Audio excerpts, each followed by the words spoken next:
আসসালামাইকুম সুপ্রিয় খামারি ভাইরা, আশা করি আপনারা সবাই ভালো আছেন, সুস্থ আছেন। এই মুহূর্তে আমি আপনাদের জন্য যে ভিডিওটি নিয়ে আসছি, 4টি বিষয় যদি আপনি মানে সহজভাবে কন্ট্রোল করতে পারেন তাহলে হবেন আপনি একজন সফল খামারি। তো আজকের ভিডিওয়ে যারা খামার করবেন বা খামার করছেন নতুন করে, তাদের জন্য আজকের ভিডিওটি খুবই খুবই গুরুত্বপূর্ণ। তো অবশ্যই ভিডিওটি সম্পূর্ণ দেখবেন।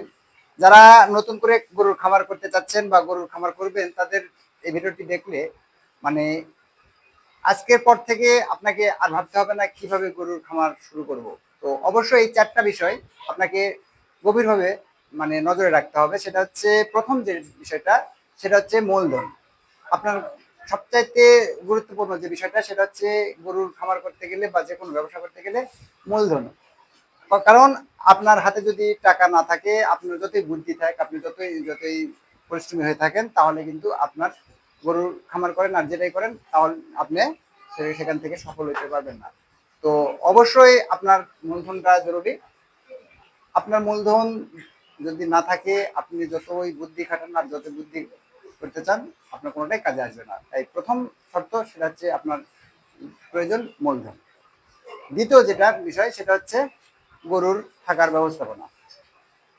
আপনি নতুন যদি গরুর খামার করে থাকেন, গরুর খামার করবেন বলে সিদ্ধান্ত নিয়ে থাকেন, আপনার যে বিষয়টা খুবই খুবই গুরুত্বপূর্ণ, সেটা হচ্ছে গরুর ব্যবস্থাপনা বা গরুর ঘর বা শেড যেটা বলা হয়।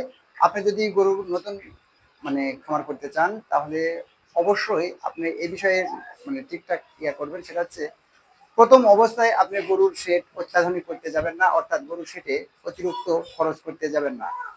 এরকম কোনো ঘর তৈরি করবেন যাতে কোনো রকম ভাবে গরু রাখা যায়, অর্থাৎ সেফটি ভাবে কোনো চুরি চাপটা না হয় বা চুরি যেন গরু নিতে না পারে, এরকম একটি ঘর। এক কথায় সেফটি ভাবে গরু রাখার মতন একটি ঘর হলেই হলো। আপনি আধুনিক কোনো ঘর তৈরি করতে যাবেন না, অর্থাৎ প্রথম অবস্থায় গরুর ঘরে প্রচুর পরিমাণে খরচ করতে যাবেন না। তো এটা করতে গেলে আপনি কিন্তু একসময় দেখা যাবে লসের শিকার হইতে পারেন। তৃতীয় যে বিষয়টা, সেটা হচ্ছে লক্ষ্য স্থির করতে হবে। আপনাকে ঠিক করতে হবে আপনি কি ধরনের খামার করতে চাচ্ছেন, আপনি কতদিনের জন্য গরুর খামার করতে চাচ্ছেন। এই লক্ষ্যটা ঠিক করে রেখেই আপনাকে গরুর খামার করতে হবে। তো এই লক্ষ্যের উপরই আমি কেন বলতেছি লক্ষ্যটা ঠিক রাখতে হবে। আপনি কতদিনের জন্য গরুর খামার করতেছেন বা কি ধরনের গরু খামার করতেছেন, গরু ষাঁড় গরু না গাভী গরু না ঘাটবিশাল গরু। এখন অনেকে বলতে পারেন, তাহলে কোন ধরনের গাভীতে বা গরুতে লাভ বেশি। আমি এক কথাই বলতে পারি, সেটা হচ্ছে সেটে গরু রাখতে পারলেই লাভ। আপনি গাভী গরুতে শুরু করেন, হাড্ডিসার গরুতে শুরু করেন, ষাঁড় গরুতে শুরু করেন, যেটাই শুরু করেন, আপনি গরু রাখতে পারলেই আপনার লাভ। তো এখন আপনি সিদ্ধান্ত নেবেন আপনি কতদিনের জন্য গরু লালন পালন করছেন। কারণ এই লক্ষ্যের উপর নির্ধারণ করে, অর্থাৎ কতদিনের জন্য গরু লালন পালন করছেন তার উপর নির্ধারণ করে কিন্তু আপনার খাদ্যের একটা ব্যাপার আছে।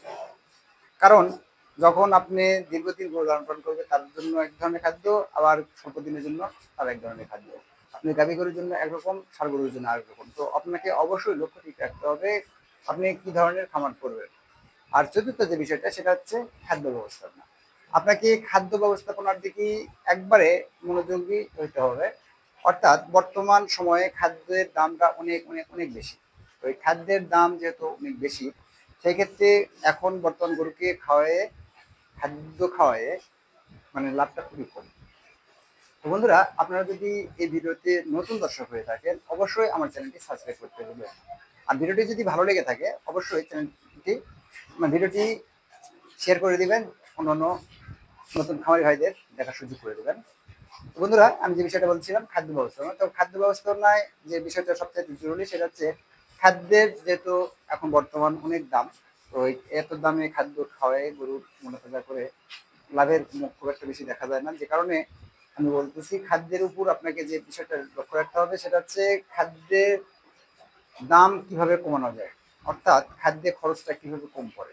ওই খাদ্যে খরচ কম পড়ার কথা এই জন্য বলা, আমরা যারা 3 মাস বা 4 মাসের জন্য গরু লালন পালন করতেছি, তাদের খাদ্যে প্রতিদিন একটি গরুকে মানে 300 থেকে 400 টাকা খরচ করে।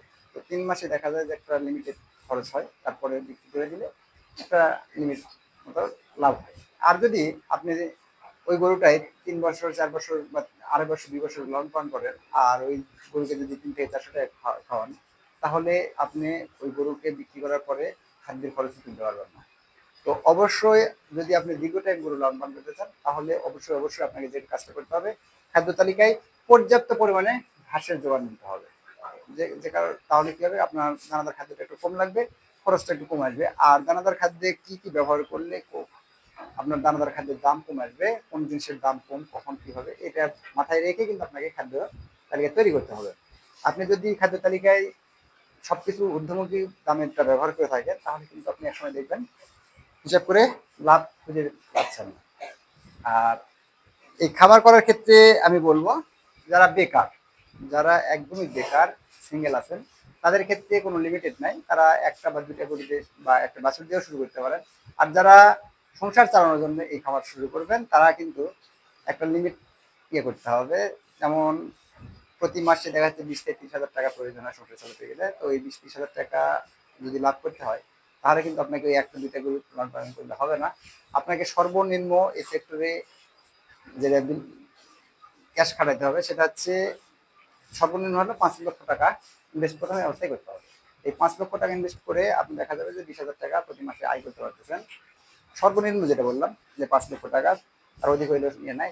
কিন্তু যারা ব্যাচেলার, যারা সংসারের কোনো প্রয়োজন নেই খামার থেকে, যারা আস্তে আস্তে খামার বড় করতে চাবেন, তারা একটা বাছুর থেকে শুরু করতে পারেন। কিন্তু যাদের সংসার চালানোর জন্য এই খামার থেকে সংসার চালানো লাগবে, তারা কিন্তু সর্বনিম্ন চিন্তা ভাবনা করবেন 5 লক্ষ টাকা নিয়ে এই ইয়েতে করবেন। অবশ্যই অবশ্যই ভিডিওটি শেয়ার করে দিবেন অন্য খামারিকে দেখার জন্য। ধন্যবাদ সবাইকে। আসসালামু আলাইকুম। ভালো থাকবেন, সুস্থ থাকবেন। ধন্যবাদ।